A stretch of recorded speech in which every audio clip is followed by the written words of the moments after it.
Yesterday, I mentioned to you that we were going to hear from the CEO of Sorenson Communications, but to facilitate that discussion, I'm going to ask Alvaro Celis to come up to the stage here in a minute. So Alvaro is a HITEC board member and the vice president of worldwide devices and consumer channel sales at Microsoft.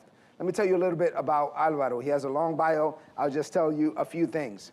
So Alvaro, like I said, is the vice president of Global ISV and Commercial Solutions and Breadth. He and his team lead ISV strategy for the different commercial solutions areas for Microsoft and the global relationships with the most iconic ISVs in each of these markets, creating a holistic approach and engaging with the ISV ecosystem that enables deep transformational partnership at global scale. He started at Microsoft in 1992. Think about what you were doing in 1992. He's been with Microsoft since 1992. Prior to working on this at Microsoft, he also worked as the vice president for device partner solutions and sales and ran a multi-billion-dollar, with a B, billones, mil millones de dólares, with a B, P&L responsible to maximize the intelligent edge and intelligent cloud opportunities with device builders and device channel partners. See, these are the kind of jobs that we don't highlight a lot of times that we actually have Hispanics doing. These are the kind of jobs that our young people need to see. Mira, en Microsoft, tú sabes, esa computadora, yep. We got people over there too, since 1992. So lastly, let me just tell you that Alvaro has also been given the 2018, 2019, 2020, 2021 HITEC 100 award. I guess we'll wait to see what happens in 2022. But listen, he is a very influential Hispanic professional in the United States of America and abroad. And his contributions to Hispanic professionals in the technology industry, among many other accolades, include being the leader, the executive sponsor for HOLA. HOLA is the Hispanic and Latinx Employee Resource Group at Microsoft. So please put your hands together. Welcome to the stage, el señor Alvaro Celis. Familia. Oh. I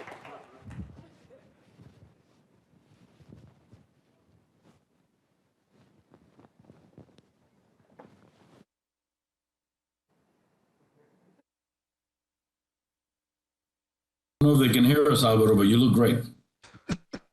Thank you. You too. Y después de esa introducción, ya, abrazos. Exacto. Okay. Okay, Jorge, looks like we are up. I just want confirmation from the audience that they can hear us. I can hear you perfect. Okay, there you go. Yeah, I can hear the clapping, so I think that we're good. Hey, Jorge, welcome. Thank you so much for investing time with us, with the familia. My pleasure. Always willing to help HITEC in any way. Oh, that's great. Hey, Jorge, let's get it going. We have a little time and an amazing story to share, a very inspiring one. But let me disrupt a little bit the flow that we plan. And look, I mean, you and I were talking about life and kind of working on the professional side, companies doing stuff together. Also, we kind of had the opportunity to partner on this Fireside chat. And when I learn about you, what you have done for the industry, the career that you have, the first question that comes to mind is, should it be you sipping margaritas in a beach somewhere, enjoying life? Let me start with maybe the most powerful question in leadership. Why are you here? Thank you. That's if you asked me that question 2 years ago, I would have probably told you that yes, that very soon I would be. I don't think I'd ever retire, but I think I would start slowing down right about now.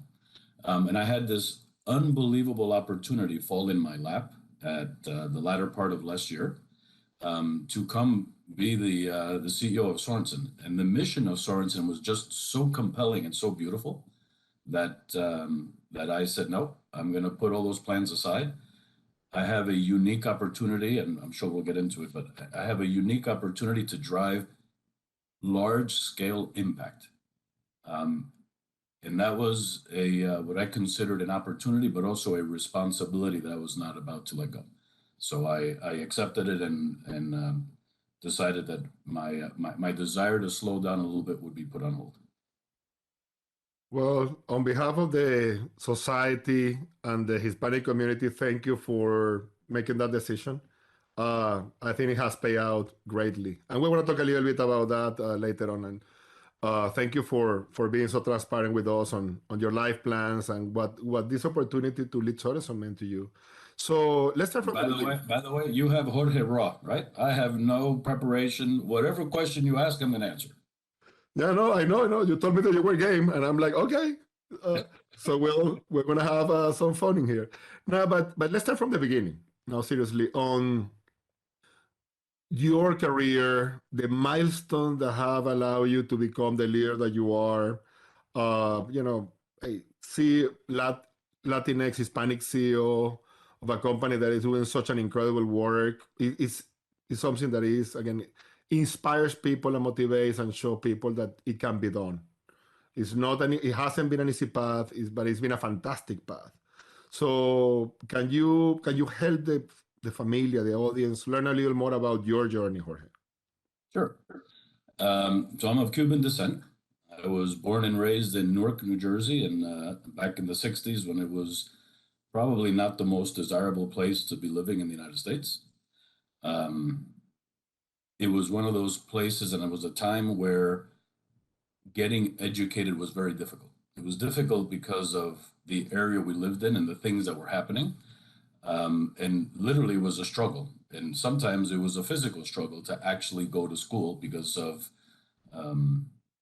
the environment and the pressures of not going to school and some of the alternative paths that people had chosen. But I knew, and it was instilled in me by my parents from a very early age, that the way to continue to evolve and get better was through education. So I was always very focused. I played sports. I would play sports all through my career, and I knew that between the sports and the education, that it would be the way for us to be able to continue to improve and progress through all those desires that we had, both personally and professionally. I ended up graduating with a degree in molecular biology and physical chemistry. I was dead set on becoming a physician, and I was on my way to medical school when I realized that the summer between my undergraduate and then going to medical school, that I was going to be poor for a long time as I continued studying. So I decided to take a job, and AT&T was hiring. AT&T was hiring in an area that I knew, and I accepted the position, and I did extremely well. I did well not only from a performance and from a compensation perspective, but it was something I really enjoyed. So I ended up deferring my entrance and stayed for another 6 months. And long story short, I ended up staying at AT&T. And one of the things I learned at AT&T, and as I looked around, was the average person was middle-aged, and I didn't really see a lot of Jorge Rodriguez's around. Now, AT&T had a fantastic organization called HISPA, and we could talk about that another day. There was some fantastic pioneers and Latinos in AT&T that were able to move that agenda forward. That I'll forever be grateful for the insights and the learnings they gave me in the council. But as I continued at AT&T, I started getting promoted regularly, and someone asked me the question a long time ago. Said, "Hey, how did you go from when you started?" So I became an executive VP and officer at the age of 30. And they asked me, "How did you do that?" And I counsel people when I answer this question to remember that we're all different and everybody's journey is different. For me, I was never concerned or afraid of failing. So I took those assignments and those jobs that people shunned away from. The ones that people said, "Oh, I mean, if you're able to do well, you're going to be highly rewarded. But if you don't, you could get fired." I was never worried about that. I was more concerned about how do I do well while doing good in this process, and I took those assignments, and they paid off. And in that journey, what I did learn was that it was extremely important to have mentors, coaches, and people that counseled you as you went through that career. And as that happened to me, I realized that I needed to give back and do the same. So I have continued doing that throughout my career. But you asked me milestones. So one of the big milestones was there was an unbelievable opportunity at AT&T in the time to deal with an issue that was significant. And I had the CFO come over to me and said, and he literally said like this, he says, "Kid, if you take this job, you're going to end up being promoted to the youngest vice president ever here." He said, "But if you don't, you'll probably end up getting fired." I had just had my second child at the time. And it was a very difficult decision because I said, I can keep coasting here and I'm doing very well, or I can take this assignment. And I took the assignment. And luckily, everything worked out well. But again, some of that is understanding the risk, understanding what your appetite for that risk is. And once I was able to get the position that I was looking for, then I realized now it's time. Now it's the time that I have the level and the authority that I can start giving back. And once that happened, then I had a very, very keen focus on how do we start changing the demographics that are inside of the company that I was working at the time. And I've kept that mindset across the different entities and organizations I've worked at. I never forgot where I came from. I never forgot the folks that helped me and coached me and allowed me to understand. A lot of times we think of our career paths and everybody thinks about and talks about cognitive capability. Obviously, we need that. But there's an EQ component to this that's unbelievably important. And that's about understanding the dynamics, understanding the people, your environment, how do you interact. The way I talk to you, Alvaro, is very different than the way I may talk to the person sitting to your left or your right. And our ability to adapt, and I think that's one of the things that the key messages I would give is our ability to adapt to the environment while still understanding what it is we're trying to accomplish and get to, both professionally and personally, is extremely important. And the more that we can try to master that skill and those capabilities around EQ, the easier the journey becomes. Well, Jorge, as I mentioned, look, I mean, it's such an amazing story, and we can spend the whole Fireside chat talking about what you learned in that incredible career. And I am very sure that there's a lot of people in the audience that got that story and got uplifted by the opportunity and by the path that you get in there. I think that by the way, I'll just add one more thing. The reason I ended up with the rest of my career was because of that, right? So fast forward to 2004, and then AT&T Latin America gets acquired by América Móvil. And I have the honor of working for almost the last 18 years before this assignment in Carlos Slim's organization, right? Doing and spearheading the global enterprise segment and all North American expansion and all of our international stuff. It was fantastic, but it all stemmed from that, taking that chance, being at the place. I was the officer in charge of AT&T Latin America when he acquired it, and I ended up going with that transaction. All of that was possible because of those earlier 14 years and the evolution of what we had talked about. Yeah. No, like again, a lesson on leadership, career management, self-development, all in one, short story from an incredible career. And look, and I think that the more we share that with the future generations, the more we can support. It will be important. I think that once you make to certain levels, it's not about what you achieve, it's about how do you leave that door open for other people to follow. Exactly. And I can't stress enough how important it is that becomes it is purposeful. It is intent. There is a direct intent that says, I now have the capability to generate and create significant impact. And that's, we need to seize those moments. Absolutely. Well, speaking of impact, let me switch gears a little bit and talk about the other part of the Fireside chat that is going to be important to set the stage for the conversation. That is Sorenson. Who is Sorenson, and what makes the mission of the company so special that with the career that you just shared with us, with the experience that you have and the life plan that was different, when this opportunity came, make you change your life plan and decide to engage and make it part of your legacy? Perfect. So Sorenson is a company that is dedicated to providing services, communication services for the deaf and hard of hearing. And just to kind of frame it, in the United States, there are 43 to 46 million people that suffer from some form of hearing loss, with well in excess of over 1 million people that are deaf. So when we talk about what Sorenson does, it actually is an incredible mission that Sorenson undertakes. People have asked me, "Hey, what does your company do? You know, what is it? A technology company? Is it a software company? Is it a this? Is it a that?" The answer is it's all of it.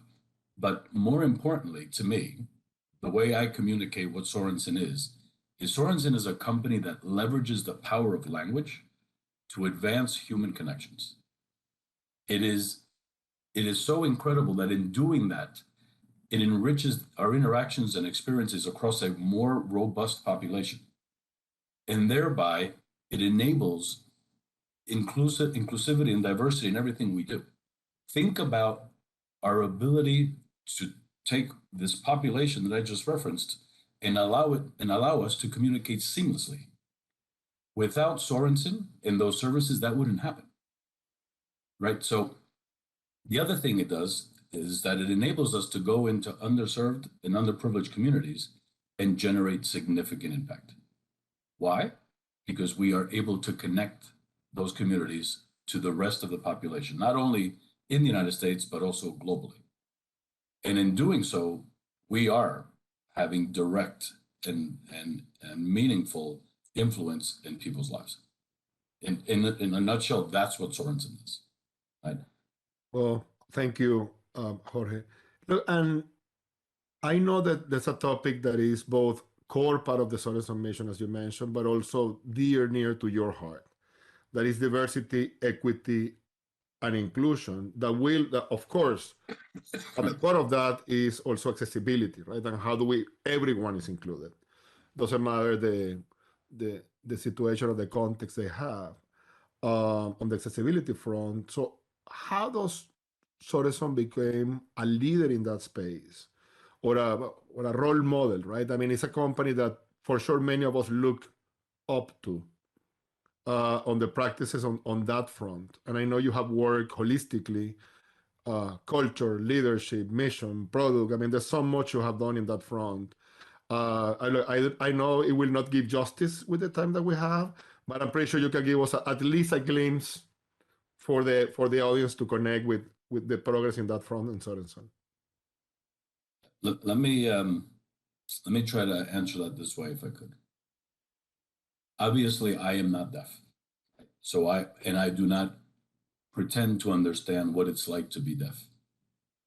And this is the same conversation I had with our constituents. But I do know what it's like to be marginalized. I do know what it's like for either our name, our last name, our appearance, or whatever it is, to people just say, "Oh," and not be treated the same. With that background and that understanding, it is easy to understand how others would feel when those kinds of issues that marginalize them and impacts their lives and their ability to progress. So as we look at Sorenson and look at the communities we serve, we come with a very focused and intentful eye of changing it. How do we change that? The first step was to look at ourselves internally. When I was brought in as the CEO, and maybe I should take a pause a second and explain that Sorenson's major shareholder was Blackstone, obviously a private equity firm. Ariel Alternatives acquired the majority stake from Blackstone April of this year. But I was brought on earlier than that to help facilitate these changes that we're talking about. I was brought on by Blackstone in January of this year. When I came in, there was one person of color on the board. There were no people of color in the C-suite, and there was virtually no other people of color in the rest of the vice presidential team. Today, 7 out of 9 people of the board are people of color.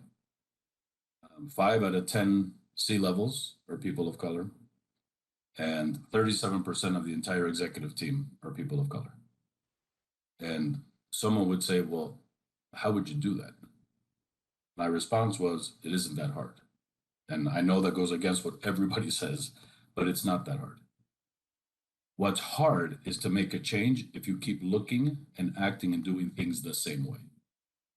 Then it's hard. It's almost like inside baseball, right? If you are within the Latino community, African American communities, and we have interactions and friends, and we understand where there's top talent, it's not that difficult for us to start working together to start helping each other. And that's the key, right? So I look at impact DEI initiatives in that kind of vein. How do we leverage our networks to go support each other? And by the way, I have hired the best of the best people. They happen to be Latinos or they happen to be African American.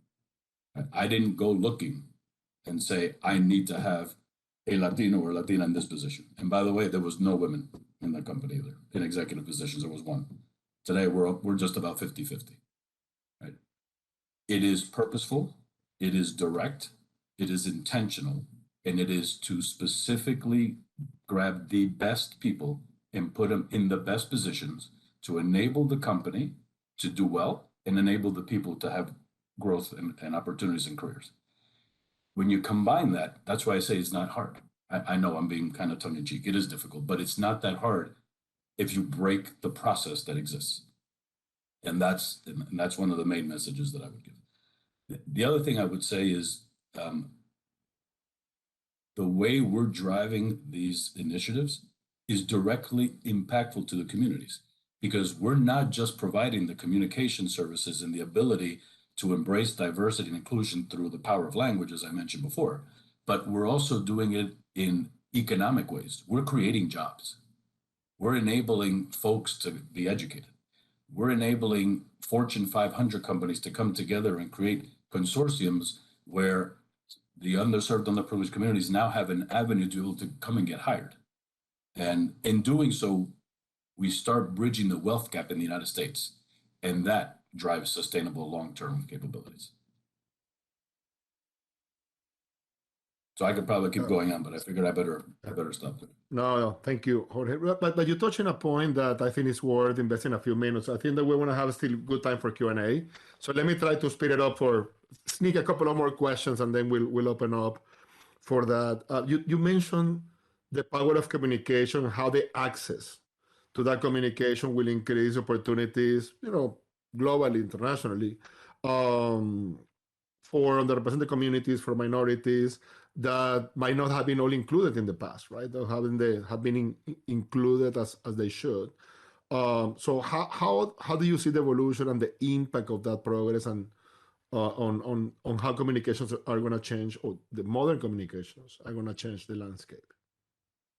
So I think, again, if we think about being committed to the ideas that we talked about, and we start talking about accessibility, we start looking at things like hiring practices.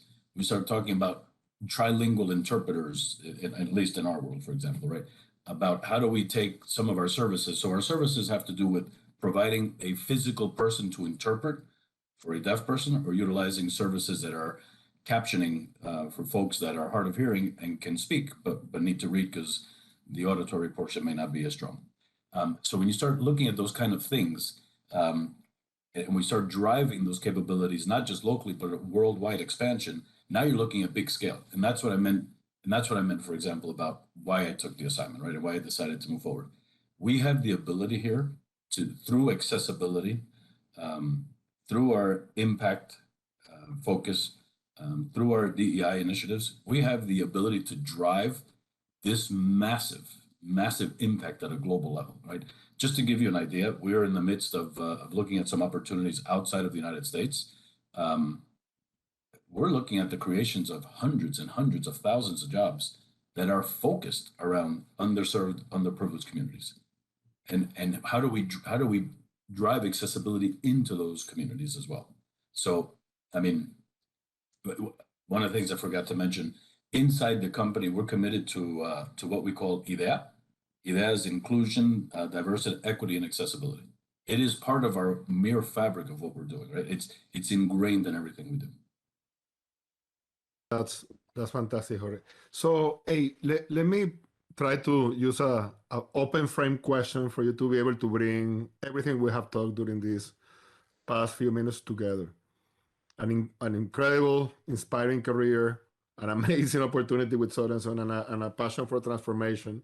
So, this opportunity changed your life plan, and you're all in as you're always been, trying to make the world a better place through the work that you are doing with Sorenson and the team.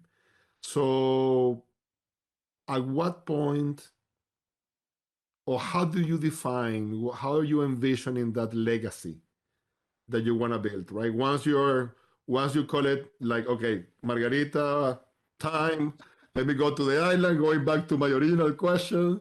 Time has come for, and hopefully I will join you for a couple of those. I'm happy to support. Mayor gusto, te esperamos. Exacto, vamos. Eh,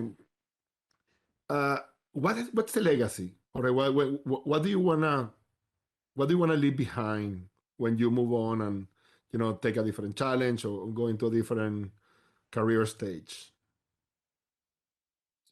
It's a great question. I don't know if I've really thought about that. But if I had to answer the question, it would be somewhere, it would be something on the lines of, hey, he cared, right? He cared enough to focus, sacrifice personally, and give people opportunities, and to drive change, to really drive impactful, sustainable change, to make the society better than it is today. And for me, I think one of the things that would be important is that what we're doing should be so obvious and so direct and purposeful, as I mentioned before, that people would say, yeah, he left no doubt. He left no doubt in what they were trying to accomplish.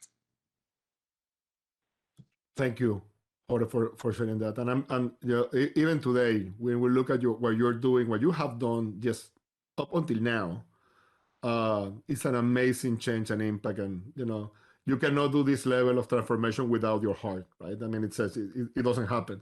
So I'm sure you're a pretty good path to be sure that those emotion, thoughts, and legacy gets built. So again, thank you for the leadership and inspiration to the community. It's fantastic. I think that we have a few minutes left what we can use for an excellent Q&A. So let me open that up. I think we want to have a moderator. We have people in the chat, and we want to get some help locally with the audience to see what do they want to hear from you. Perfecto. A sus órdenes. Vamos. Great. Mr. Jorge Rodriguez, my question is, back when you first came into the level of seniority in the organization you were working for, where you really had a chance to start bringing in people of Hispanic background and make a difference in that aspect, what were some of the initial benefits that you saw your organization experience, and did the greater organization realize those benefits? Oh, it's a fantastic question. It is a great question. I have to be very political correct here in how I answer this, because I know I'm live.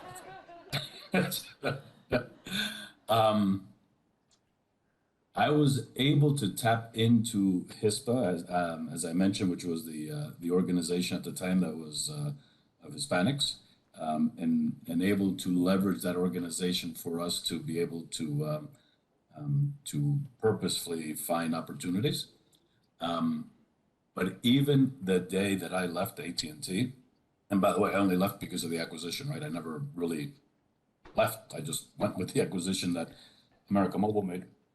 To the day that I left, AT&T was a very middle-aged white male dominated organization.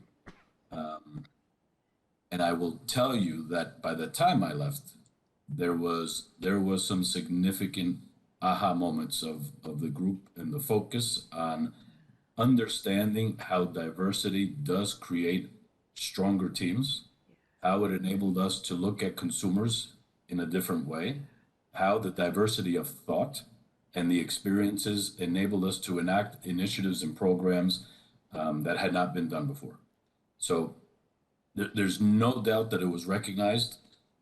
There were very large initiatives company-wide around embracing diversity, but the teams that actually were able to do so, I would tell you, I don't have empirical data, and it was a long time ago, but I would tell you that there's no doubt in my mind that we moved agendas and initiatives forward quicker than the other teams, and within our organizations, it was recognized. Great. Thank you for that.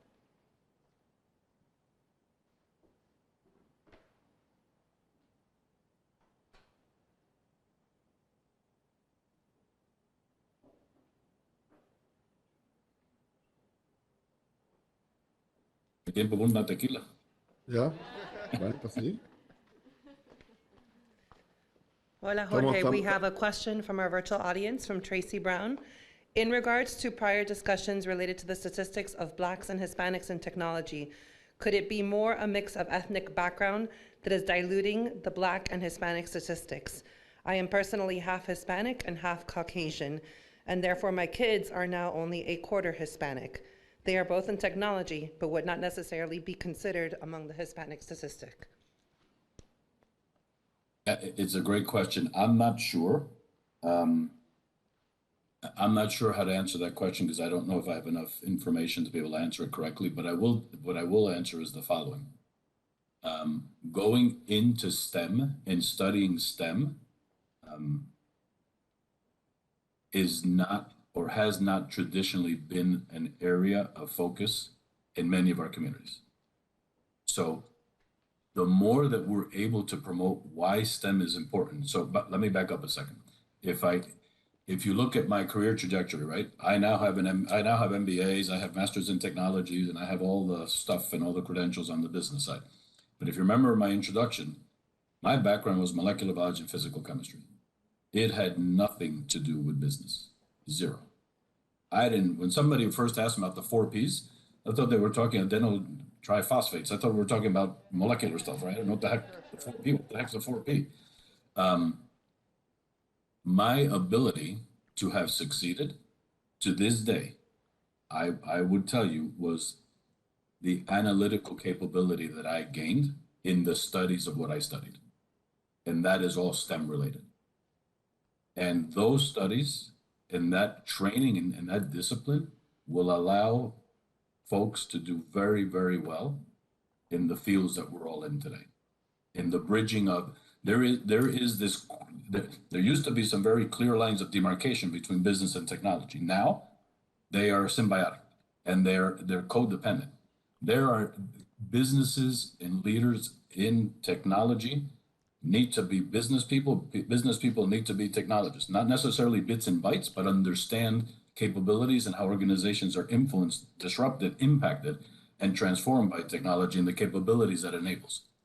It is unbelievably important for that background and those analytical skills to be ingrained in us. So again, I apologize, I can't answer your question directly, but I would tell you that we definitely need to have a focus on that type of study. Yeah. Hey, Jorge, let me lean in there because that's a topic that we HITEC have been fairly passionate about, which is representation of Hispanic and Latinx leaders in technology.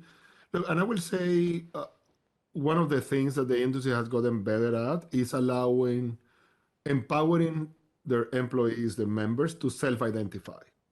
So in reality, no one can tell me if I am Latino or not. That's my decision. That's my allegiance to my culture. So normally, the way some of these reports and statistics are coming from is from reports that are based on self-identification. So it's a voluntary disclose where you're like, yeah, I am Latino, Hispanic, etc. And that's a way that we get most of the data. And I think that it's a fairly common practice to say. Now, the question for us is how much.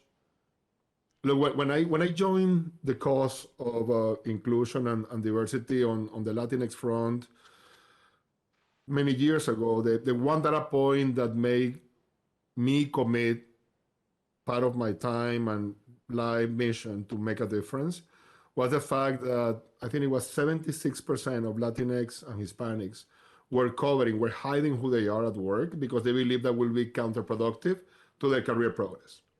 And I think that is unacceptable. Unacceptable at the human level, at the societal level, and it's a waste of productivity on the business side.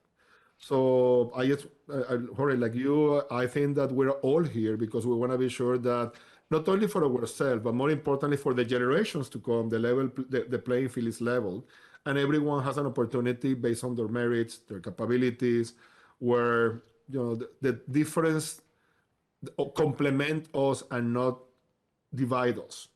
And that's a lot of the work that we do, and the information is coming from again this ability for everyone to self-identify as a Latino or not. I couldn't agree more, Alvaro. I mean, what we're doing, the work that we're doing, the collectively, right, all of us, and people even outside of HITEC and other organizations, we're trying to create generational change, right? And you don't create generational change by sitting back. It is, again, intentional, purposeful, focused. And what you said, I completely agree. And I neglected to mention that before. I too have seen it, right? I too have seen Latinos that they don't even speak Spanish because they don't want anybody to know they spoke Spanish. I mean, those things, we need to provide the opportunity to say, we are perfect the way we are, and we're as good as everybody else. And hey, look at me. I may actually be better than the other person, right? And I think we need to enable that to keep going. So Jorge, I have a question. I'm actually going to provide a data point to what you and Alvaro just said, and then I have a question about leadership and personal courage. So as in relation to what you just said, I was in the Army for 6 years before I became an officer. Up until that point, my last name was what I was identified by, my last name as an enlisted soldier. When I became an officer, you have to go by your first name. My first name is Ricardo. I was like, man, if I go by Ricardo, that's too ethnic. So I decided early in my career to go by Rick. And I have been all this time. I'm Rick Pena. But I kind of think about sometimes, like, what would have happened if I had not made that decision? So, like, I didn't feel comfortable going with Ricardo because I thought that Ricardo was too ethnic. 20-something years later, it is what it is. I made the decision. But that's a data point to what you just said. Going back to personal courage, early in your career, you mentioned someone came to you and said, hey, kid, you have this opportunity. You can either go this way, there's going to be high risk, high reward, or you can stay where you are. Obviously, you took that road. How much did that prepare you? Because when I think about what you just said, right, you became the CEO in January. Look at all the changes that you made at the executive level and on the board and at the C-suite. That's significant change in a short amount of time, and that takes a certain level of personal courage, because if things don't work out, obviously, you're going to be criticized for that. So how much did those decisions early on in career prepare you for where you are right now? Yeah, so it's a great question, Ricardo. I think it was the formation and the foundation of who I am today. I don't know whether it's a gift or an enlightenment. I have always known immediately what the right path is. Maybe it's part of this analytical formation. Maybe it's some spiritual highlight. I'm not sure what it is, but I have unequivocally always known what the right path is. Choosing the right path or not is a different conversation, right? But I have always known what the right path is. And I thank God that part of my upbringing from my parents and my family, my education, there is absolute significant personal courage required, but I have never, ever shunned away from that responsibility. The answer is yes. In the changes that were made, if they would have resulted in a negative impact rather than a positive, I could have probably been removed very quickly. But I never even thought about that. I knew what the right thing to do was, so I did it. I never really thought of the question the way you asked it. It's a fantastic question for me to reflect on. But there's no doubt that those earlier years gave me the courage and gave me the formation to move forward and always do the right thing.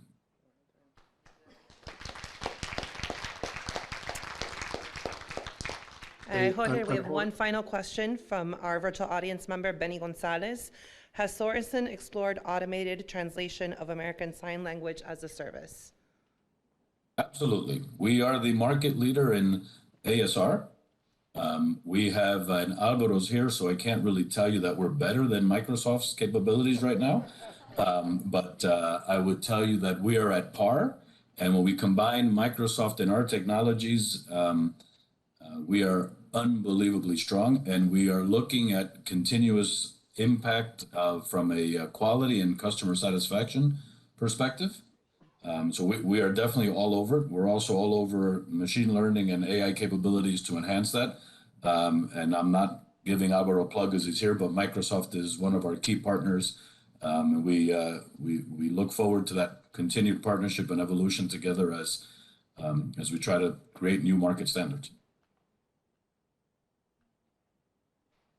Jorge, it's been such a incredible pleasure to have the opportunity to have this rich, brief, and insightful conversation with you. I am confident that the HITEC familia got inspired and elevated by the stories that you can tell, that role model, what is possible, the impact that Sorenson is having, and the work ahead, and actually the future, right? What we can do together to generate real societal change at scale. I want to just rescue one thought based on your previous answer, which is that tenacity, that self-confidence on you're going to go and take jobs that most people will be afraid of, right? Because you believe in your ability to learn, your ability to stay relevant and lead those changes are kind of a magic, right? This is the secret sauce. And I would like to tell the audience that in my experience as well, our own worst enemy in our familia are our limiting beliefs.